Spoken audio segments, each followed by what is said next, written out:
बिस्मिल्लाहिर्रहमानिर्रहीम। नाज़रीन, आप देख रहे हैं प्रोग्राम फेस टू फेस। मैं हूं शहजाद हुसैन भट्ट। नाज़रीन, ईद गुजर गई, पीटीआई एहतजाज करेगी। मुझे तो तारीख को सामने अभी तक ताहाल मुझे नज़र नहीं आई है। ताहम इमरान खान के हुक्म के मुताबिक अली मीन गंडापुर और बैरिस्टर सैफ जो है वो अब इस्टेब्लिशमेंट से क्या मुज़ाकरत करेंगे या नहीं करेंगे, इस हवाले से हम बात करेंगे। मेरे साथ होंगे अजहर सिद्दीक साहब और कोऑर्डिनेटर बराए वज़ीर आज़म इख्तियार वली साहब, जबकि मैं दूसरे पार्ट में आपसे बात करूंगा साबिक़ वज़ीर ख़जाना हफीज़ पाशा साहब से कि अमरीकी टैरिफ के बाद दुनिया में फिर से ग्रेट डिप्रेशन आने वाला है। यह क्या बात है? अमेरिका ने जो मिसाइल छोड़ा है टैरिफ के नाम पर, उसके पाकिस्तान की इंडस्ट्री पर क्या असर होंगे। जबकि प्रोग्राम के तीसरे हिस्से में मोहम्मद बिन सलमान और ईरानी सदर के दरमियान हुआ है नाज़रीन टेलीफोनिक रब्ता। इसराइल के लिए नई मुश्किलात हैं। इस हवाले से इंटरनेशनल टॉपिक पर मैं बात करूंगा ब्रिगेडियर रिटायर्ड खान साहब से। लेकिन सबसे पहले आगाज़ करते हैं हम पॉलिटिकल इशू पर। इंतहाई काबिल एहतराम कोऑर्डिनेटर बराए वज़ीर आज़म इख्तियार वली साहब और पीटीआई के रहनुमा अजहर सिद्दीक साहब मेरे साथ हैं। प्रोग्राम का आगाज़ जो है कोऑर्डिनेटर वज़ीर आज़म इख्तियार वली भाई से करता हूँ।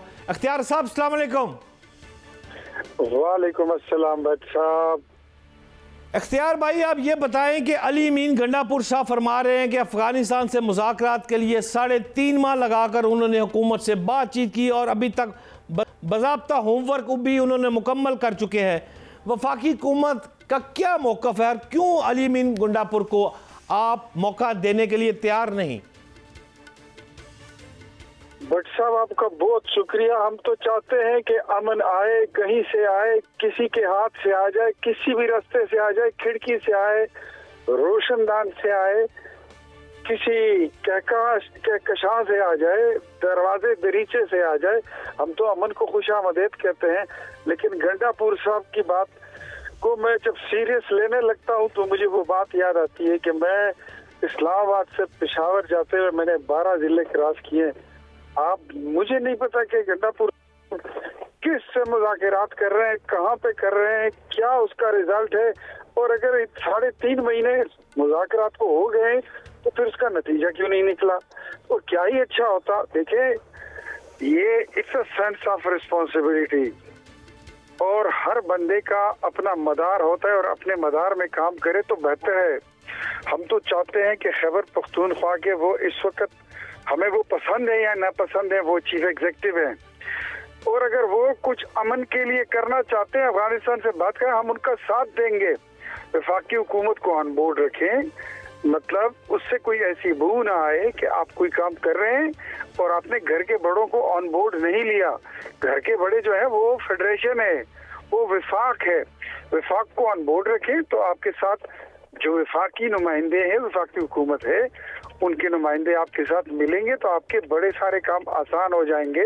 जो काम आप अकेले आप कर रहे हैं उसमें आपको 2 साथी और मिलेंगे तो आप 1 से भले 2 और 11 और 111 बन जाओगे। तो मेरे ख्याल में ये वन मैन शो और सोलो फ्लाइट वाली जो आदत है इनको छोड़ देनी चाहिए। और हम चाहते हैं अफगानिस्तान के साथ हमारे तो बहुत क्लियर, बड़ा शॉर्ट और बड़ा वाज़े मौक़िफ़ है कि अफगानिस्तान की सरजमीन पाकिस्तान के खिलाफ इस्तेमाल नहीं होनी चाहिए। और हम उनको अश्योरेंस दे सकते हैं कि बल्कि देते हैं कि पाकिस्तान की सरजमीन अफगानिस्तान के खिलाफ कभी इस्तेमाल नहीं होगी। और अमन जो है वो जितना आपका हक है वो उतना हमारा हक है।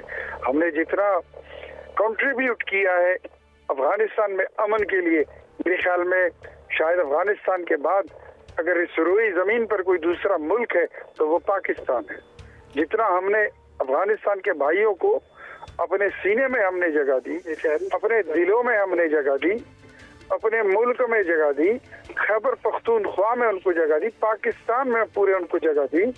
यहाँ पर सिर्फ रहने को घर नहीं बल्कि कारोबार किया। आज मैक्सिमम अगर आप देखें तो खैबर पख्तूनख्वा में मेन बिजनेस हब जो है वो अफगानिस्तान के लोग चला रहे। इख्तियार भाई, यहाँ तक तो आपकी बात मुझे समझ आ रही है। मेरी राय के मुताबिक जो सूबा KPK में गंडापुर साहब चला रहे हैं वो काफ़ी बेहतर है और उसमें उन्होंने ये भी फरमा दिया कि करप्शन जो अगर कोई कर रहा है तो इसको ईंट मारने वाली बात भी आपने सुन चुके हैं। तो यार मौका दे ना यार, सारी क्या जुल्म कर रहे हैं वैसे आप इख्तियार भाई? मैं ईंट लेके फिर रहा हूँ, मुझे तकरीबन कोई 9 महीने हो गए। अब मुझे वो ईंट जिसको मारनी है उसको वो मुझे मिल नहीं रहा। इतना बड़ा स्क्वाड है उसके पास, इतनी पुलिस उससे इर्द गिर्द में रखे हुए हैं कि उसको मेरा हाथ तो मेरी ईंट पहुंच नहीं पा रही है। नहीं, ये क्या बात कर रहे हैं आप? किसको ईंट मारने की बात कर रहे हैं? वो कह रहे हैं कि जो करप्शन करता है उसको ईंट मारें।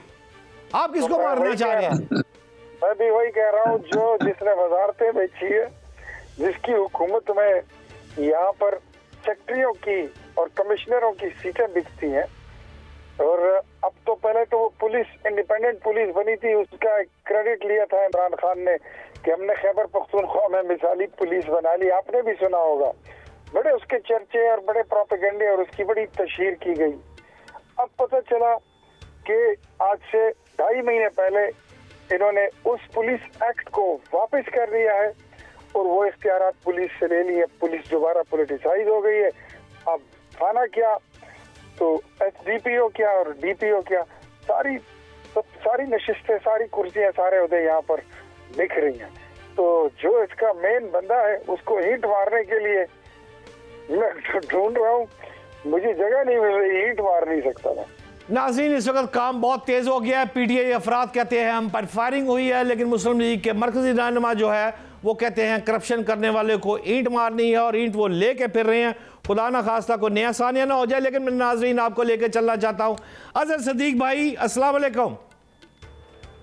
वालेकुम अस्सलाम व रहमतुल्लाहि व बरकातहू। सबका ईद मुबारक हो सबको। खैर मुबारक। ईद से याद आया, ईद गुजर गई और हमारे सामने एक डेट फिक्स होनी थी। पीटीआई ने एहतजाज की कॉल देनी थी, केपीके से काफिले आने थे, द मस्त कलंदर होना था। वो सारा काम कहाँ गया? अब तो गंडापुर साहब और जनाब बैरिस्टर सैफ साहब मुज़ाकरात कर रहे हैं एस्टेब्लिशमेंट से बाहुकम इमरान खान। क्या कहेंगे अजहर सदीक साहब? हम चाहते हैं ये मुल्क आगे चले, और मुल्क कैसे आगे चलना है? जब रूल ऑफ लॉ की बात होगी, जब सुपरमेसी ऑफ अपना कॉन्स्टिट्यूशन की बात होगी, सुपरमेसी ऑफ पार्लियामेंट की बात होगी। यहाँ तो आपके सामने जितने हालात और वाकयात है उससे तो समझ आ जानी चाहिए कि यहाँ जंगल रूल चल रहा है इस मुल्क के अंदर। इस मुल्क के अंदर आप सांस ले नहीं सकते। साफियों के साथ जो कुछ हो रहा है, आप सारा कुछ रिकॉर्ड के ऊपर आ गया है, और इतना कुछ रिकॉर्ड के ऊपर है कि आप किसी वक्त भी जाना चाहिए तो तारीख से मिटाया नहीं जा सकेगा। तो हम बिल्कुल, जैसे अगर इमरान खान चाहेंगे, वो चाहेंगे कि एस्टैब्लिशमेंट से और किसी लाइन के ऊपर अगर वो बात करनी है तब की बातें। अभी तक इमरान खान साहब की तरफ से कोई ऐसी बात नहीं है, तो हम किसी मुज़ाकरात वगैरह का तो सवाल ही पैदा नहीं होता। दुरुस्त कह रहे हैं अजहर सिद्दीक साहब, मुज़ाकरात की फिलहाल आपके बकौल कोई बात नहीं। इख्तियार साहब, हमें तो यही आवाज़ें आ रही हैं कि मुज़ाकरात शुरू हो चुके हैं, सख्ती से तरदीद कर रहे हैं मेरे भाई अजहर सिद्दीक साहब कि कोई ऐसी बात नहीं है, कोई मुज़ाकरात नहीं है। क्या आप एग्री हैं मेरी बात से? देखिए, ये इनको मेरे ख्याल में अजहर सदीक साहब जो है, इनको नहीं पता कि हालात क्या है और वाकयात क्या है, अंदर क्या है, बाहर क्या है। इमरान खान गुज़श्ता 2 साल से तरले कर रहा है कि मेरे से कोई बात करे। ये कमेटी उसने पहली बार नहीं बनाई, ये इलेक्शन के फौरन बाद भी बनाई थी, जिसमें कुछ और लोग थे, आपको याद होंगे, जिसमें पीटीआई के फला बंदे जो है ये एस्टेब्लिशमेंट से बात करेंगे। और अब उन्होंने एक और कमेटी बना दी है। फिर उन्होंने बराह रास्त बयानात दिए थे। बात यह है कि आपने मुल्क तोड़ने की साजिश की थी। 9 मई के वाकयात में, मैं अभी रेडियो पाकिस्तान पेशावर से आया हूँ, अजहर सदीक साहब मैं आपको दावत देता हूँ, उसको देखें। वहाँ पर वो फुटेज भी पड़ी है, आपके लोग, आपके कारकुन, उनकी फुटेज पड़ी है, जिन्होंने उस रेडियो पाकिस्तान को आग लगा दी थी 9 मई को, और वहाँ से जिंदा लोगों को दूसरी और तीसरी मंजिल से लगी हुई आग से उनको छलांगे मारनी पड़ी। अजहर सिद्दीक साहब, दावत कबूल कर लें भाई की। आपको दावत देता हूँ कि आप आइए, आप विजिट करें, उस पर माफी मांगे, इमरान खान अपने किए पर पछतावे का ऐलान करें, पाक से माफी मांगे, पाकिस्तानी कौम से माफी मांगे। उसके बाद आपका कोई मुज़ाकरात का सिलसिला भी हो तो वो चल पड़े। इस वक्त आपके साथ मैं बात करूं। एक बात, बड़ी बात, एक बात अजहर भाई, इनको अजहर सदीक भाई कंपाइल करके आपके पास आ रहा हूँ। कंपाइल कर रहे हैं। जी भैया अख्तियार भाई कंपाइल कर ले। इमरान खान सबसे पहले ऐलान माफी मांगे, हाथ जोड़ कर मांगे, बल्कि उससे मेरा मशवरा होगा कि एक टांग पे खड़े होकर माफी मांगे। ये जो उन्होंने किया था इस तरह इंडिया नहीं कर सका, इजराइल नहीं कर सका, हमारे दुश्मन नहीं कर सके जो 9 मई को आपने किया था। जिना हाउस को, कोर कमांडर हाउस को, कर्नल शेर का मुजस्सिमा, MM आलम का जहाज, चकदरा फोर्ट, जियारत रेजिडेंसी, कोयटा, लाहौर, को एक जगह आपने छोड़ी नहीं है।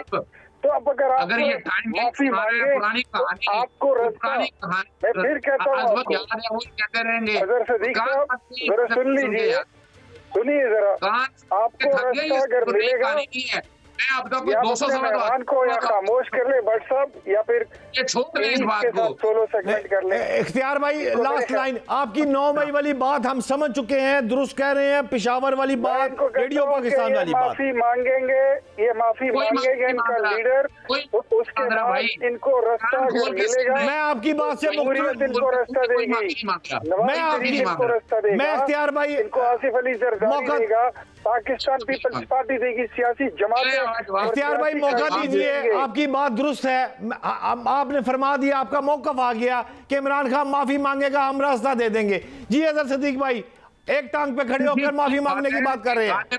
फैलाने को ख्वाब अच्छा है, ये ख्वाब देखते रहे, ख्वाब देखने में कोई बुराई है? झूठ सुनने में हमारे तो कान पाक गए, ये झूठ सुन के ये सारी बातों को सामने रखते हुए इतना डर और खौफ था। अगर इतने सच्चे थे बनाते जुडिशल कमीशन, कब से कह रहे हैं जुडिशल कमीशन बनाना है, आज से कह रहे हैं, 26 नवंबर का भी कह रहे हैं। नहीं बनता जुडिशल कमीशन, नहीं बनता, वो कोर्ट में प्रेजुडिस है। काम जो किया है ये नून लीग ने किया है, ये जो 9 मई का वाकया ये कराने वाले ये लोग हैं, ये जब जो नकाबपोश लोग थे वो ये लोग थे, इसी को डरते, इसी को सामने नहीं आने देते। अब आप यहाँ अगर बात देखिए, अजहर सदीक भाई इसी डिबेट को थोड़ा सा आगे लेके जाना चाहता हूं, आप ही से सवाल कर रहा हूं। IMF का मिशन जो है वो अजहर सदीक भाई पाकिस्तान पहुंच गया है और वजारत खजाना से मुज़ाकरात मिलकर बाज़ाब्ता तौर पर बजट बना रहा है, लेकिन खबर यह है कि इमरान खान बानी चेयरमैन ने उमर अयूब को IMF वफ्द को सियासी गिरफ्तारियों और इंसानी हकूक़ के हवाले से डोजियर पेश करने की हिदायत कर दी है। क्या आपके पास कोई इंफॉर्मेशन है PTI कब ये डोजियर पेश करेगी? देखिए मैं एक बात आपके सामने रख दूं बड़ी वजाहत के साथ, 9 मई और 26 नवंबर हमने नहीं किया, ना माफी मांगने का सवाल पैदा होता है। सवाल बड़ा वाज़ेह, अदालतों में लड़ रहे हैं, अगर इतना होता तो ट्रायल डेट उड़े चलाते और खत्म कर देते, इतनी तौफीक नहीं हो सकती, जो एविडेंस नहीं है। 4 बयान बदल चुके हैं, मैं जो कि वकील हूं, मैंने एक चीज देखी है, तो इसलिए ये ख्वाब देखना यानी ये बेवकूफ बनाना बंद कर दें। भाई अगली बात की तरफ ह्यूमन राइट वायलेशन, तो ह्यूमन राइट वायलेशन तो हो रही है। यूएन का वर्किंग पेपर पढ़ ले इमरान खान पे आर्बिट्रेरी डिटेंशन के ऊपर, जो पार्लियामेंटेरियन है, चाहे यूके के आ जाए या USA के आ जाए, जिन्होंने सबने पाकिस्तान के अंदर तो ह्यूमन राइट वायलेशन हो रही है। वो तो अब झूठ बोलने वाले लानत हो या तो ना हो रही हो, यहाँ औरतों बच्चों के साथ, सियासी लोगों के साथ कितना जुल्म हुआ है। और याद रखिएगा, लोन जब देता है ना IMF, उसको ह्यूमन राइट वायलेशन के साथ उसकी कंप्लायंस है। हम ये नहीं कह रहे कि कर्जा नहीं देना, बिल्कुल दें कर्जा, इनको कर्जा देने में हम क्यों रोकेंगे? मुल्क ने आगे चलना है, मुल्क पर सत्यानाश हो जाएगा अगर कर्जा नहीं देगा IMF। लेकिन हम उन्हें कह रहे हैं कि इनको बताएं कि ह्यूमन राइट वायलेशन क्या है, वरना क्या है। यानी अगर आज देखे बिजली सस्ती करके वो लॉलीपॉप दे के बेवकूफ तो नहीं बनाना। असल में तो IMF क्या कहता है, IMF कहता है चोरी खत्म करें, बिजली चोरी खत्म कर ली आपने लैंड लेवलिंग कर ली, अपना इंडिया के बुनियाद के ऊपर आपने क्या जो रिकवरी रेशो है, टैक्स बेस है, आपने वो बढ़ा लिया। आप तो यहाँ बुरी तरह से मुल्क फंसा पड़ा है ऐसे हालात के अंदर। अब IMF मजबूरी है आपकी, आपने CPEC में चाइना को कहाँ रख दिया? जरा सोचे सही, अमेरिकी गुलाम बन के आप चल रहे हैं, और अमेरिकी गुलाम बनाकर इस मुल्क को आगे कैसे लेकर चलेंगे? वो भाई इस मुल्क को अगर आगे लेके चलना है तो आवाम की सोचे, आवाम के सोचने के हवाले से ये जो बेवकूफ बना रहे ना, यानी 20 रुपए का यूनिट उठा के ले जाए 40-50 रुपए के ऊपर और 7 रुपए सस्ता करके के सस्ती कर दी है। वो भाई क्या सस्ती की है? यहाँ तो जो बेचारा एक आम आदमी है वो पता नहीं कितना कर्जा लेके क्या हालत करके बच्चों को स्कूलों से उठाकर अपने बिजली और गैस के बिल भरता है। और वो जितना जुल्म हो रहा है, जितनी यानी बातें बड़ी कर रहे हैं कि 60 साल की महंगाई, कौन सी महंगाई खत्म होगी इस मुल्क में? कह रहे हैं अजहर सदीक साहब, मैं आपकी बात से मुतफिक हूँ, एग्री हूँ, और इंतहाई काबिल एहतराम इख्तियार वली भाई जो ये बात वैसे कर रहे हैं अजहर सिद्दीक साहब कि आपने अगर कर्जा लेना है, IMF का वफ्द जो है वो मिशन पाकिस्तान पहुंच चुका है, इनको इतराज़ नहीं है PTI को कि आप लोन क्यों ले रहे हैं। ये अपने तौर पर अगर डोजियर पेश कर रहे हैं सियासी गिरफ्तारियों के हवाले से, इंसानी हकूक़ के हवाले से, तो उसमें तो हमें इतराज़ नहीं होना चाहिए। एम आई राइट सर? इख्तियार भाई देखिए, मैं आपको एक बात बताता हूँ, ये अजहर सिद्दीक साहब पता नहीं घर से क्या खा कर आ जाते हैं इतने जोरावर तरीके से ऐसी बात करते हैं, इतनी बेसलेस बात करते हैं। कहते हैं कि बिजली का यूनिट 20 रुपए से उठाकर ये 48 रुपए पे पहुंचा गया। ये जब 2018 में हमारी हुकूमत थी, खत्म हुई, ये बिजली का यूनिट तो 5 रुपए पर था, आप कहाँ छोड़ कर आए हो? जबकि आपका वादा था कि हम 2 रुपए में देंगे। अब सुने हौसला करें ना, सिर्फ कौवे खाकर कौवे खाकर आकर शो में बात करें टाए टाए टाए टाए। अब सुने जरा, हौसला करें। ये पेट्रोल का 1 लीटर 65 रुपए का था, तो तुम्हारा वो झूठा लीडर वो कहता था कि ये हम 40 रुपए में देंगे। बंद करें, खामोश कराएं। अजहर भाई एक फिक्रा मुकम्मल कर लेने दे, मैं देता हूँ मौका आपको, मैं आपको मौका दूंगा। टेप लगाएं जरा, चुप करें इसको। चैलेंज कर रहा हूँ इस बात को, चैनल पे बैठ कर मैं। यार तू क्या चैलेंज करेगा? तू आ जाना स्टूडियो में और मैं तेरे साथ बैठता हूँ कि तुम 5 रुपए के यूनिट कहाँ छोड़ कर आए हो? तुम पाकिस्तान के कर्जे दुगने करके आए हो, तुम पेट्रोल को कहाँ छोड़ कर आए हो, तुम डॉलर कहाँ छोड़ कर आए हो, तुम्हारा इंकलाब कहाँ है, तुम्हारी मदीने की रियासत कहाँ है, तुम्हारी हुकूमत में इंसानी हुकूक कहाँ थे, लॉ एंड जस्टिस कहाँ था?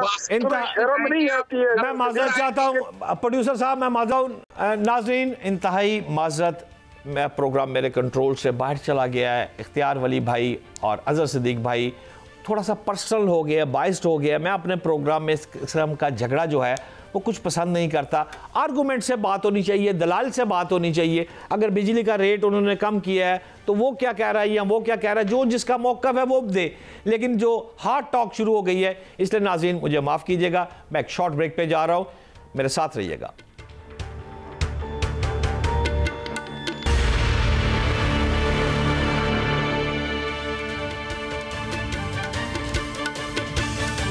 Welcome back. किसी तारफ के मोहताज नहीं, साबिक वज़ीर ख़जाना भी वैसे रहे हैं, हफीज़ पाशा साहब इस वक्त मेरे साथ हैं मौशियत पर बात करने के लिए।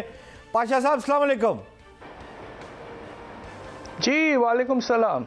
पाशा साहब, IMF ने अमेरिका के टैरिफ को दुनिया के लिए बहुत ख़तरनाक करार दे दिया और अमेरिका ने भी पाकिस्तान पर जवाबी टैरिफ लगा दिया है। मैं आपसे ये जानना चाहता हूँ कि अमेरिका के जवाबी टैक्स में इजाफे से पाकिस्तान पर इसका क्या असर पड़ेगा? ये इस टैरिफ को कैसे देख रहे हैं किबला? बिस्मिल्लाहिर्रहमानिर्रहीम। देखिए, अमेरिका पाकिस्तान का सबसे बड़ा मुल्क है जो हमसे बरामदात लेता है, यानी कि सबसे बड़ा एक्सपोर्ट मार्केट है पाकिस्तान का मुल्कों में। तकरीबन $5.5 अरब हम एक्सपोर्ट करते हैं और अमेरिका से $2 अरब से कम हम दरामदात वहाँ से हासिल करते हैं। तो हमारे पास बहुत बड़ा सरप्लस है अल्लाह के फजल से अमेरिका के साथ तिजारत में। अब वो ख़तरा ये है कि कहीं ये कम हो जाएगा तो पाकिस्तान के पास जो मार्जिन है वो बहुत कम है। हमारा तिजारती खसारा जो है इस वक्त छोटा सा इसमें सरप्लस है, वो भी ख़त्म होने का ख़तरा हो जाता है। इसलिए ये बहुत परेशान कुन सी बात है कि पाकिस्तान पर अमेरिका ने दूसरे मुल्कों की तरह हम पर जो टैरिफ लगाया है वो तकरीबन 29% का लगाया है, 29%। ये बहुत हाई है और इससे हमारे एक्सपोर्ट ज़रूर अमेरिका के मार्केट में कीमतें बढ़ने की वजह से मुतासिर होंगे। पाशा साहब, आपसे ये जानना चाहता हूँ, जैसे आपने अमेरिका की बात की, मईशत भी रखने वाला ये बड़ा मुल्क है, लेकिन अगर आप को याद हो आपके दौर में ग्रेट डिप्रेशन की बात भी अमेरिका के हवाले से आई थी सन 1929 में, जब अमेरिकी स्टॉक मार्केट क्रैश कर गई थी। मैं आपसे किबला ये जानना चाहता हूँ कि ये जो हालात बनते जा रहे हैं, ये किसी वॉर की जानब, मईशत के साथ साथ वॉर की जानब तो नहीं ट्रांसफ़र हो रहे? जी खुदा न खास्ता, बस हमें उम्मीद ये करना चाहिए कि यह माशी तौर पर एक लिहाज से जंग होगी मगर मिलिटरली नहीं होगी। हो ये रहा है कि टेंशन जो है अमेरिका का दो बड़े यानी कि इलाकों से या मुल्कों से हो रहा है। एक यूरोपियन यूनियन के साथ कुछ कॉन्फ्रंटेशन है ख़ास तौर पे यूक्रेन के इशू पर, और दूसरी तरफ चाइना के साथ बहुत बड़ा कॉन्फ्रंटेशन है। अब आप ये देखिए कि चाइना पर अमेरिका ने जो टैरिफ लगाया है वो काफ़ी हाई है, 34%। और अब ये देखिए कि चाइना का जो सरप्लस है दुनिया में सबसे बड़ा, तकरीबन आपको हैरत होगी 1000 अरब डॉलर से ज़्यादा दुनिया में उसका एक बहुत बड़ा हिस्सा अमेरिका से है। तो अगर अमेरिका से चाइना का सरप्लस कम हो जाता है और एक्सपोर्ट मुतासिर हो जाते हैं तो चाइना का शरह नमू जो 6-7% रहता था वो काफ़ी कम होने का ख़तरा पैदा हो जाता है। तो इसलिए भी बहुत संगीन हालात होने के इम्कानात हैं और हम सब बहुत परेशान हैं। पाकिस्तान भी इससे मुतासिर होगा। तो अब देखिए आने वाले दिनों में जो दूसरे बड़े मुल्क हैं क्या वो रिटेलिएशन में, जिस तरह मेक्सिको और कनाडा ने ऑलरेडी कर दिया है, क्या दूसरे मुल्क भी वाज़े तौर पर अमेरिका के खिलाफ अपने ही जो इम्पोर्ट टैरिफ हैं उनको बढ़ा देंगे। तो इसके नतीजे में एक तरह से ट्रेड वॉर जिसे हम कहते हैं वो हो चुका है, और फिर उसके नतीजे में जो दुनिया भर में तिजारत का वॉल्यूम जो है वो 10 से 20% कम हो सकता है। इसको बहुत बड़ा नुकसान। हफीज़ पाशा साहब, जिस तरह अमेरिका टैरिफ आयद कर रहा है इससे दुनिया की सप्लाई चेन, आप देखें ना, एक मोबाइल है वो एक मुल्क बना रहा है, दूसरे मुल्क में उसकी फ़रोख्त हो रही है, असेंबल हो रहा है किसी मुल्क में। तो मैं आपसे ये जानना चाहता हूँ इन हालात में भी टैरिफ के बाद जो सप्लाई चेन है वो मुतासर होने का मुझे तो बहुत कभी इम्कान लग रहा है। फिर देखिए, मुतासर होने का ख़तरा एक लिहाज से पाकिस्तान को फ़ायदा हो सकता है। पाकिस्तान पर जो लगाया गया है, ये अहम बात कर रहे हैं आप प्लीज़। टैरिफ जी, तो वियतनाम पर जो लगाया गया है और दूसरे मुल्क जहां चाइनीज़ इन्वेस्टमेंट मैन्युफैक्चरिंग और दूसरे सेक्टर्स में बहुत ज़्यादा है, उन पर बहुत ज़्यादा लगाया गया। चाइना पर भी आपको तो पता है कि बहुत बड़ा टैरिफ लगाया गया है।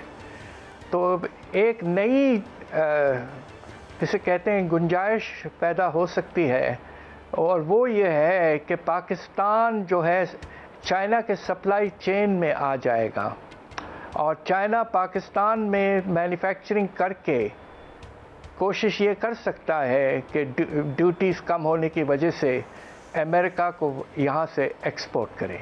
ये एक वाज़े तौर पर अपॉर्चुनिटी है, और उसकी एक और बहुत बड़ी वजह है कि तकरीबन पिछले 10 साल से ज़्यादा पाकिस्तान और चाइना में एक फ्री ट्रेड एग्रीमेंट चल रहा है जिसका बेतहाशा फ़ायदा चाइना को हुआ है, पाकिस्तान को नहीं हुआ है। तो अब इस फ्री ट्रेड एग्रीमेंट में वाकई सप्लाई चेन पाकिस्तान की तरफ आने की गुंजाइश पैदा हो सकती है। इस अपॉर्चुनिटी को पाकिस्तान को पूरी तौर पर एग्जामिन करके आगे बढ़ना चाहिए, चाइना से बातचीत करनी चाहिए। और जो आप बात कर रहे हैं हफीज़ पाशा साहब, चाइना वाली अगर आप बात करें उनसे एक्सपोर्ट बढ़ानी चाहिए, तो मैं अगर गौर करूं मेरे रिकॉर्ड के मुताबिक तो फरवरी की अगर मैं बात करूं, अमेरिका को $40 करोड़ की मसनूआत बरामद और $13 करोड़ की अशिया हमने दरामद की, जबकि चाइना की जो आप बात कर रहे हैं सिर्फ $1.5 अरब की चीज़ें मंगवाई पाकिस्तान ने। तो फिर ये एक्सपोर्ट हम बढ़ा अभी तक नहीं रहे चाइना से, वजह क्या है किबला इसकी? बात दरअसल ये है कि अभी तक जो निज़ाम मौजूद था दुनिया में, चाइना अगर अपनी सप्लाई चेन को आगे बढ़ाया तो वो ईस्ट एशिया में बढ़ाया, ख़ास तौर पे वियतनाम जैसे मुल्क में और कुछ हद तक बाकी ईस्ट एशियन कंट्रीज़ में भी, फ़िलिपींस वगैरह में। साउथ एशिया की तरफ चाइना अभी तक इकोनॉमिकली इस लिहाज से नहीं आया है, हमारा ख्याल ये था कि सीपेक जब पाकिस्तान में इम्प्लीमेंट होगा और रास्ते वगैरह बन जाएंगे तो चाइना का एक लिंक पाकिस्तान के थ्रू बनेगा और उससे ट्रांसपोर्ट कॉस्ट जो है ग्वादर से अगर एक्सपोर्ट किया जाए तो यूरोप पहुंचने में काफ़ी कॉस्ट में कमी आएगी। मगर अफसोस की बात यह है कि ग्वादर वगैरह में हालात इस कदर ख़राब रहे हैं सिक्योरिटी वगैरह के लिहाज से कि ये जो रिश्ता है इकोनॉमिक चाइना और पाकिस्तान का सप्लाई चेन वाला वो अभी तक कायम नहीं हो पाया है। पाशा साहब, सर्जिकल आलात की अगर मैं बात करूं या कपड़े की बात करूं तो मेरा ख्याल है कि अमेरिका हम सबसे ज़्यादा कपड़े की इंडस्ट्री जो है वो हम वहां भिजवाते हैं। तो अब टैरिफ के बाद मेरी पाकिस्तान की जो कपड़े की इंडस्ट्री है क्या वो मज़ीद डाउन जाएगी, क्या कहेंगे? देखिए, आप बिल्कुल ठीक कह रहे हैं। तकरीबन 70 से 80% पाकिस्तान के एक्सपोर्ट $5.5 अरब के लगभग वो टेक्सटाइल वैल्यू एडेड प्रोडक्ट्स के हैं। आप बिल्कुल ठीक कह रहे हैं। और बाकी 2-3 आइटम्स हैं, कुछ छोटे मोटे सर्जिकल इंस्ट्रूमेंट्स हैं, फिर आपके लेदर प्रोडक्ट्स हैं, कुछ हम चावल वगैरह भी एक्सपोर्ट करते हैं। मगर डोमिनेंट एक्सपोर्ट पाकिस्तान का अमेरिका को वैल्यू एडेड टेक्सटाइल्स का ज़रूर है। शॉर्ट रन में ये होगा कि चूँकि कीमतें बढ़ जाएंगी तो वॉल्यूम एक्सपोर्ट का जो है पाकिस्तान का वो मुतासिर ज़रूर होगा। इसलिए कीमतें अगर तकरीबन 29% बढ़ गई ड्यूटी की वजह से, इसलिए कि इस वक्त ड्यूटी जो है वो 2 या 3% मुश्किल से है अमेरिका में, जो अमेरिका चार्ज करता रहा है। अब उसने बढ़ाकर हमारे लिए तकरीबन 29% कर दिया है। तो लिहाजा पाकिस्तान के लिए मुश्किलात होंगे और वॉल्यूम में कमी आएगी। हमारी इंडस्ट्री जो इस वक्त काफ़ी सफ़र कर रही है मुख्तलिफ़ वजूहात के बिना, उस पर और भी नुकसान का खुदा न खास्ता ख़तरा पैदा हो सकता है। हफीज़ पाशा साहब, आज IMF का मिशन जो है वो पाकिस्तान पहुंच गया और वज़ीर ख़जाना के साथ बैठकर 2025-26 का जो बजट है वो तैयारी जो है वो शुरू हो चुकी है। मैं आपसे किबला ये जानना चाहता हूँ, IMF की ज़ेर निगरानी जो बजट तैयार हो रहा है इस वक्त, आप क्या समझते हैं पाकिस्तानी अवाम को आइंदा बजट में कोई रिलीफ मिलने की तवक्का है आपको? देखिए, मुझे अफसोस से कहना पड़ता है, विद ऑल ड्यू रिस्पेक्ट, इस वक्त जो हालात हैं पाकिस्तान में, माशी हालात बजट के लिहाज से, अब आप ये देखिए कि इस साल हमारा जो FBR का रेवेन्यू उसमें बेतहाशा शॉर्टफॉल होगा, तकरीबन 1 खरब से भी ज़्यादा हो सकता है। तो इसलिए ख़तरा ज़रूर मौजूद है कि अगले साल के आने वाले बजट में कोशिश फिर से की जाएगी कि रेवेन्यूज़ में नुमाया तौर पर इजाफ़ा किया जाए। उसके लिए टैक्सेशन फैलाया जाएगा जो कि मुनासिब होगा। ब्रॉड बेसिंग करें आप, बड़े ट्रेडर्स पे, बड़े प्रॉपर्टी ओनर्स पर, बड़े ज़मींदारों पर, इन सब पे टैक्स होना चाहिए। अगर आप इस तरह आगे बढ़ेंगे तो ये बहुत मुनासिब होगा और जो छोटा टैक्स पेयर है उसे आप खुदा के लिए इस वक्त रिलीफ दें, इसलिए कि सैलरी टैक्स पेयर्स जो हैं उन पर सबसे ज़्यादा टैक्स का बोझ है और लोग बहुत बहुत परेशान हो चुके हैं। काबिल एहतराम हफीज़ पाशा साहब, अगर हम एक जानिब टैरिफ की बात कर रहे हैं तो दूसरी जानब अगर आप गौर करें तो कनाडा की सूरत हाल इस वक्त ये है कि वो टैरिफ लगने के बाद वो दिफा की जानिब अपना फ़ौजी सामान बढ़ाने की तरफ तवज्जो दे रहा है। ये जो खित्ते की सूरत हाल है, तो मैं आपसे जानना चाहता हूँ, दफाई ताकत बढ़ाने का फ़ैसला कनाडा की जानिब से किया जा रहा है, तो क्या मुआशी जंग मुस्तकबिल में किसी ऑल आउट जंग हो सकती है? क्या कहेंगे? मेरा नहीं ख्याल है कि कोई ऐसी बात होगी।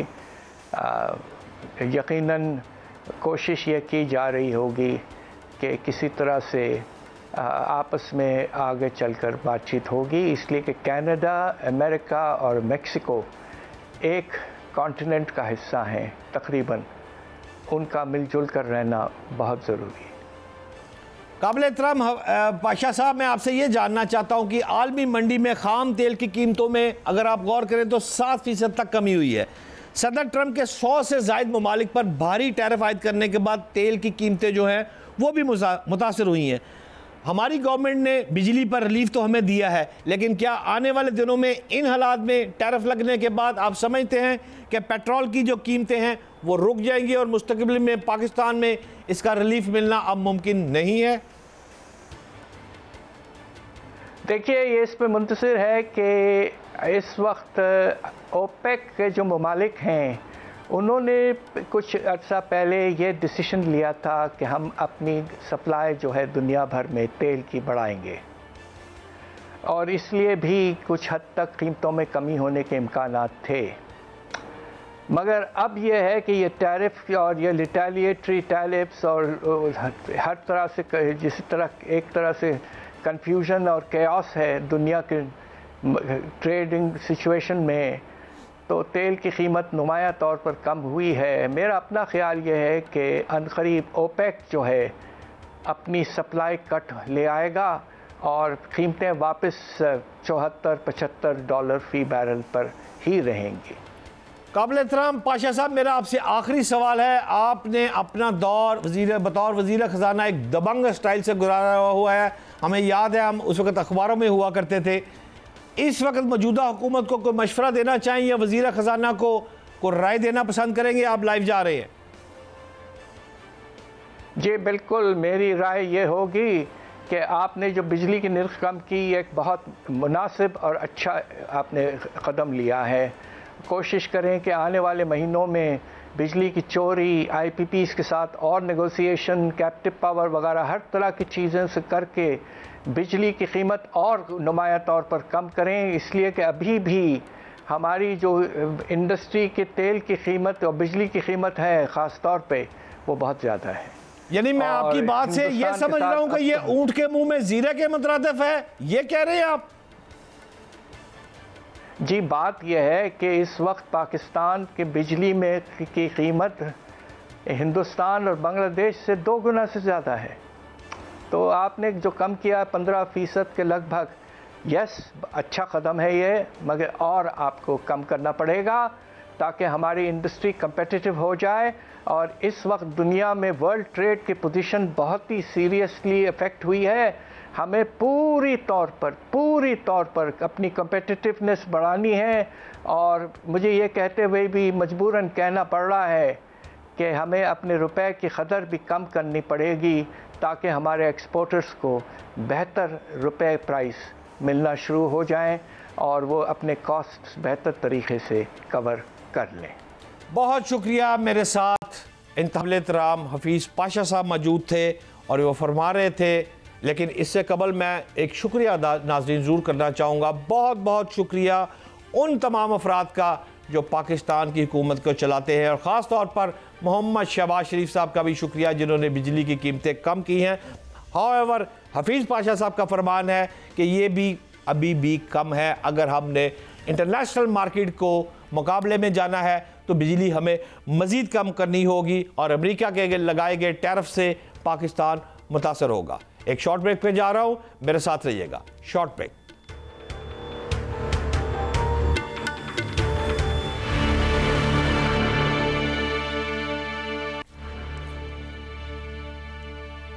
वेलकम बैक नाज़रीन। मेरे साथ ब्रिगेडियर रिटायर्ड अहमद खान साहब इस वक्त हैं और उनसे मैं जानता हूँ लोकल क्या सूरत हाल है, इंटरनेशनल क्या सूरत हाल है। लेकिन सारी बातें करने से पहले मैं ब्रिगेडियर साहब से ये जानना चाहूँगा कि ब्रिगेडियर साहब बलोचिस्तान के अमन में खलल नहीं डालने देंगे। कोर कमांडर कॉन्फ्रेंस आज इनकाद हुआ army chief general Syed Asim Munir साहब की ज़ेर सदारत में, और वाज़ेह तौर पर पैगाम जारी कर दिया है आर्मी चीफ ने इस कोर कमांडर कॉन्फ्रेंस में। बलूचिस्तान के हवाले से भी उन्होंने बात की है और इस फोरम पर उन्होंने शोहदा के इसाले सवाब के लिए फातह खानी भी की है और क्लियर किया है कि अमन में खलल डालने की इजाज़त नहीं दी जाएगी। किस नज़र से देख रहे हैं आज की कोर कमांडर कॉन्फ्रेंस को? जी हाँ, मेरे ख्याल में देखें बड़ा इम्पोर्टेंट फोरम ये होता है और इसमें ये जिस तरीके से चीफ ऑफ आर्मी स्टाफ ने इस बात का इरादा किया है कि जो बलूचिस्तान के अंदर दुश्मन जो है ऑलरेडी एक्सपोज हो चुका है, जो बाहर के दुश्मन हमारे हैं जिसमें वाज़े तौर पे इंडियन रॉ इसमें इन्वॉल्व है। फैसिलिटेशन अफगानिस्तान से हो रही है और वहाँ से जिस तरीके से पीछे जाफर एक्सप्रेस वाला हुआ, इसके बाद सब्सिक्वेंट अटैक हुए, पास में जितने अटैक्स हुए, हमारे पास सबूत हैं इंडियन इन्वॉल्वमेंट की। तो उन्होंने वाज़े तौर पे कहा है कि हम जो दहशतगर्दी है उसको डिसमेंटल करेंगे हर हालत में। उसके लिए जितनी भी कुर्बानियाँ जैसे अफवाज पाकिस्तान FC वाले हैं, सिक्योरिटी फोर्सेस दे रहे हैं, लेकिन जो दहशतगर्द है और फैसिलिटेटर्स हैं, वेदर जो पाकिस्तान के अंदर भी बैठे हैं या बलूचिस्तान के अंदर है या अक्रॉस द बॉर्डर बैठे हुए हैं, उनको नहीं छोड़ा जाएगा। उसके लिए ऑलरेडी देखे रूल्स ऑफ एंगेजमेंट क्लियर किए हुए हैं कि जहाँ से ये ओरिजिनेट कर रहे हैं वहाँ पर हम जाके स्ट्राइक करेंगे। तो काइनेटिक ऑपरेशंस में वो होगा। तो एक वाज़ेह मैसेज है कि अज़्म इस्तेहकाम के अंदर रहते हुए ऑपरेशंस होंगे और तेज़ी से होंगे। और यकीनन ये है कि बलूचिस्तान के अवाम है, पाकिस्तान के अवाम, हम यकीनन अफवाज पाकिस्तान के साथ शाना बशाना खड़ी पहले भी थी, अभी भी रहेंगी। लेकिन ये है कि पाकिस्तान दहशतगर्दी को पास में भी शिकस्त दे चुका। हमारे पास मिसालें हैं, खैबर पख्तूनख्वा में आपने देख लें, स्वाद का ऑपरेशन देखे, अजरबैजान देख लें, नार्थ वज़ीरिस्तान देख लें, अल-मैज़ान देखे, और बलूचिस्तान में जो इंसर्जेंसी जो हुई थी, जो पास्ट, हम सब कुछ शिकस्त दे के चुके थे। ब्रिगेडियर साहब, पाकिस्तान में गैर कानूनी जो मकीम अफगान शहरी थे, उनकी वापसी की जो डेडलाइन 31 मार्च, वो तो ख़त्म वाली बात। अब इनकी वापसी का अमल शुरू कर दिया गया है। मैं आपसे ये जानना चाहता हूँ कि दहशतगर्दी के वाक़यात में अफगान शहरियों के मुलव्वस होने की वाज़ेह सबूत मेरे पास भी हैं और आपके पास भी आ चुके हैं। क्या अफगानियों की बेदखली से अमन अमान की सूरत हाल मेरे पाकिस्तान की जो है उसमें कोई बेहतरी का इम्कान है? किस तरह से आप देख रहे हैं किबला? जी हाँ, देखिए बिल्कुल होगी। देखें ना कि आपके पास 1979 के बाद से अभी तक आपने पीक टाइम में 55 लाख अफगानी यहाँ पाकिस्तान में थे। चले डॉक्यूमेंटेड लोग तो चले फिर भी एक किसी दायरे कार में हैं, अनडॉक्यूमेंटेड जो ऐसे लोग हैं जो पाकिस्तान के कुल अर्ज में फैले हुए हैं, स्पेशली जब आप बात करते हैं स्ट्रीट क्राइम्स में, कराची हो या बड़े शहर हो, वहाँ पे इनकी इन्वॉल्वमेंट है, फैसिलिटेशन में इन्वॉल्वमेंट है। अगर हम हिस्ट्री में जाएं, ड्रग्स है, क्लशनकोव कल्चर है, बहुत सारी चीज़ों में इनकी जो इन्वॉल्वमेंट हुई है।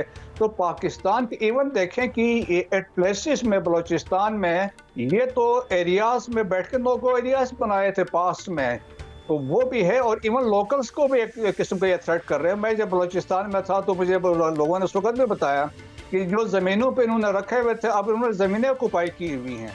तो मेरा ख्याल में ये तमाम इनके इंटरेस्ट में है। तमाम लोग पाकिस्तान के, चाहे वो खैबर पख्तूनख्वा के अवाम है या चाहे वो बलूचिस्तान के अवाम है, वो चाहते हैं कि अफगानिस्तान के लोग जो हैं इज़्ज़त के साथ वापस अपने मुल्क में जाएं। पाकिस्तान ने ऑलरेडी इनकी बड़ी खिदमत की है, इनको स्किल ट्रेनिंग भी दी हुई है, दे कैन गो बैक और एक अच्छा पॉजिटिव किरदार अफगानिस्तान की रिकन्स्ट्रक्शन में कर सकते हैं।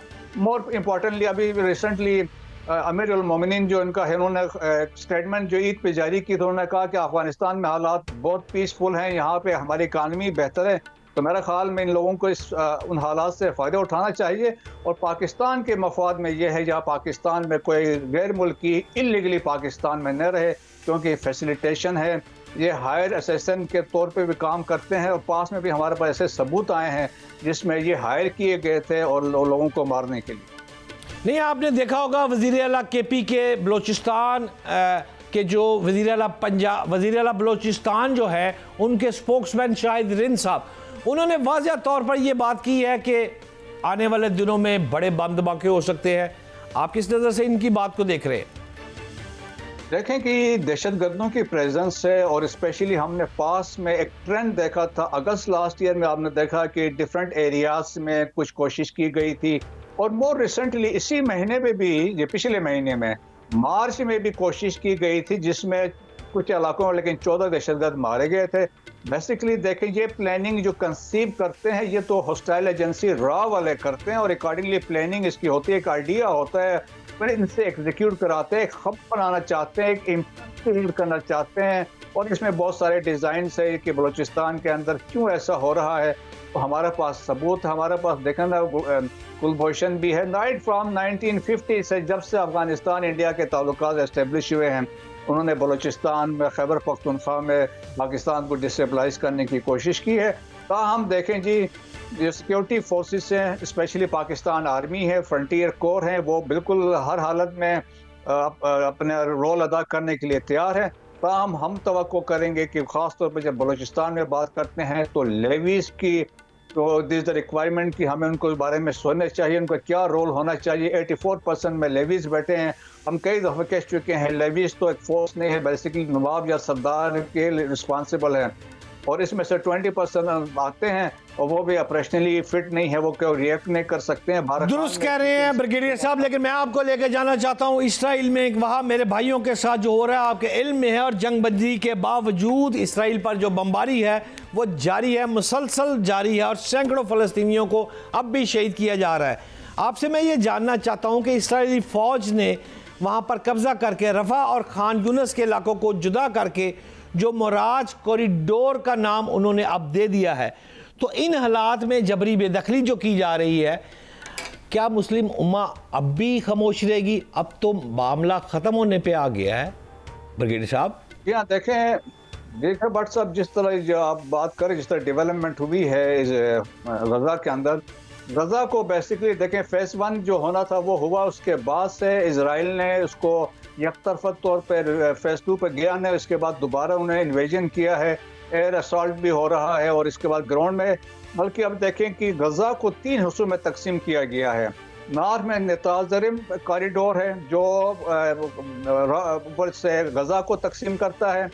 सेंटर में जो आप बता रहे थे मोराक कॉरिडोर अब क्रिएट इन्होंने किया है, और साउथ में जब आते हैं तो वहाँ पे फिलाडेल्फी कॉरिडोर है। तो गजा को तकसीम किया है। 61% जो गजा है इजराइल के कब्जे में चला गया है, और एक बफर बनाया है बॉर्डर के साथ साथ। तो वहाँ पे ऐसा है कि वो बेसिकली अकॉर्डिंग टू नेतन्याहू कि हम प्रेशराइज कर रहे हैं हमास को, हमारे हॉस्टेजेस इस तरीके से वो छोड़ दें, लेकिन रिकॉर्ड है, तारीख ये रही है, ज़बरदस्ती बाय फोर्स ये 5 इन्होंने बंदे लिए थे, कोशिश की थी हॉस्टेजेस, उसमें से 3 मर गए थे, 2 जिंदा लिए थे, बाकी तो उन्होंने बाय फुट हमास ने हैंड ओवर किया था। तो मेरा ख्याल में जिस तरीके से वहाँ पे डेवलपमेंट अभी हो रही है, जिस तरीके से ईरान को भी थ्रेट्स जा रहे हैं, सीरिया में भी इनकी इन्वेजन से, लेबनान में भी हमले हो रहे हैं, वेस्ट बैंक में मसाइल हैं, तो और फिर यूनाइटेड स्टेट्स का अपना बिल्डअप हो रहा है रेड सी में, तो बड़े सीरियस डेवलपमेंट्स रीजन में हो रही हैं। ईरान के लिए भी खतरात मंडला रहे हैं। काबिल एहतराम ब्रिगेडियर साहब, यहाँ तक आपकी बात समझ में आ गई, लेकिन जाते जाते मैं आपसे ये भी जानना चाहूँगा कि इस वक्त भारतीय मीडिया को हमारे और बांग्लादेश के जो ताल्लुकात बेहतर होते जा रहे हैं वो उनको हजम नहीं हो रहे। मैं आपसे ये जानना चाहता हूँ कि बांग्लादेश की सूरत में क्या हमें एक और बड़ा इत्तेहादी नहीं मिल गया, और आप बताएं कि स्ट्रेटेजिक फवाइद हमें बांग्लादेश से क्या हासिल हो सकते हैं? देखें जी, एक तो 2 नेशन थ्योरी वाली बात कर रहे थे कि वो बंगाली अलग हो गए, पाकिस्तानी अलग है, तो अब वो थ्योरी रेटिफाई हो गई कि जो बंगाली मुसलमान हैं पाकिस्तानियों के साथ भी खड़े हैं, और वो कायद-ए-आज़म की भी बात करते हैं, अल्लामा इकबाल की भी बात करते हैं, और स्पेशली जो अब जो डॉक्टर यूनुस की ये गवर्नमेंट है या पब्लिक ओपिनियन है वो पाकिस्तान के साथ खड़े हैं, और जिस तरीके से हमने विजुअल्स देखी हैं वो बड़ी ज़बरदस्त किस्म की है। लेकिन इंडिया को आग लग गई है। रिसेंटली जो डॉक्टर यूनुस ने एक स्टेटमेंट दी थी चाइना में जाके, उन्होंने ये कहा था कि नॉर्थ ईस्ट इंडिया के 7 स्टेट्स हैं, 7 के 7 स्टेट्स, वैसे उनका बैकग्राउंड है, 7 के 7 states they are struggling for independence from India. वो क्रिश्चियंस हैं, मंगोलाइट्स हैं, वो कहते हैं हम मेनलैंड इंडिया से अलग थलग। तो उन्होंने डॉक्टर साहब ने ये कहा था कि जी ये लैंड लॉक कंट्री से फ्यूचर में जब कोई कारोबार होगा तो वो थ्रू बांग्लादेश कर सकते हैं। तो उनसे ज़्यादा आग लग गई है। फिर वहाँ पे उनको खौफ है कि पाकिस्तान यहाँ पे आ गया तो नॉर्थ ईस्ट हमसे चला जाएगा। चाइना भी ऊपर से बैठा हुआ है। सिलिगुड़ी कॉरिडोर है जो बांग्लादेश के ऊपर है, 22 किलोमीटर ये कॉरिडोर है, उसके ऊपर चाइना बैठा हुआ है। अगर चाइना ऊपर से नीचे उतरता है तो ये 7 स्टेट्स उनके हाथ से निकल जाएंगी। दुरुस्त फरमा रहे हैं, इंतहाई काबिल एहतराम ब्रिगेडियर साहब, आपका बहुत शुक्रिया। आज के प्रोग्राम के लिए इतना ही, इंशाल्लाह कल फिर मिलेंगे 7:03 पर। पाकिस्तान जिंदाबाद।